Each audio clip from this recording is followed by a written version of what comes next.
Hello friends. Welcome back to our channel. అందరూ ఎలా ఉన్నారు? బాగున్నారా?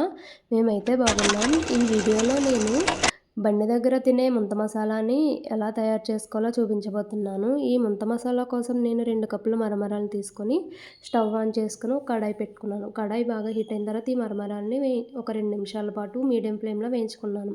ఈ మరమరాల్ని వేయించడం వల్ల ఇవి ఇంకా క్రిస్పీగా అవుతాయి. తర్వాత వీటిని ఒక బౌల్‌లోకి ట్రాన్స్‌ఫర్ చేసుకొని స్టవ్ ఆన్ చేసుకొని ఒక పాన్ పెట్టుకొని డీప్ ఫ్రైకి సరిపడా ఆయిల్ వేసుకొని హీట్ చేసుకున్నాను. ఆయిల్ బాగా హీట్ అయిన తర్వాత ఒక కప్పు మొక్కజొన్న చిప్స్‌ని కూడా వేసుకొని బాగా వేయించుకున్నాను. ఆయిల్ బాగా హీట్ అయిన తర్వాత మాత్రమే ఈ మొక్కజొన్న చిప్స్‌ని వేయించుకోవాలి. లేదంటే ఆయిల్ అనేది ఎక్కువ పీల్చేస్తది. ఈ మొక్కజొన్న చిప్స్‌ని కూడా మరమరాల్లోకి వేసుకున్న తర్వాత ఇందులోకి నేను కొంచెం బూందీని కూడా యాడ్ చేసుకున్నాను. బూందీ అనేది మీకు ఇష్టం లేకపోతే స్కిప్ చేయొచ్చు. తర్వాత ఈ మిక్స్చర్‌లోకి నేను 2 టమోటా, ఒక 5-6 పచ్చిమిర్చిని చిన్న ముక్కలుగా కట్ చేసుకొని ఈ మిక్స్చర్‌లోకి వేసుకున్నాను.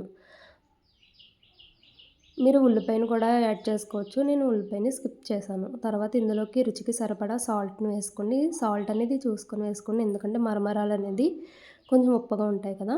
తర్వాత ఇందులోకి కొంచెం కారం, కొంచెం నిమ్మకాయని కూడా యాడ్ చేసుకోండి. నిమ్మకాయ అనేది మీ పులుపుకి తగ్గట్టు యాడ్ చేసుకోండి. తర్వాత ఇలా చేత్తో బాగా మొత్తం అన్నీ కలిసేలాగా బాగా కలుపుకోవాలి.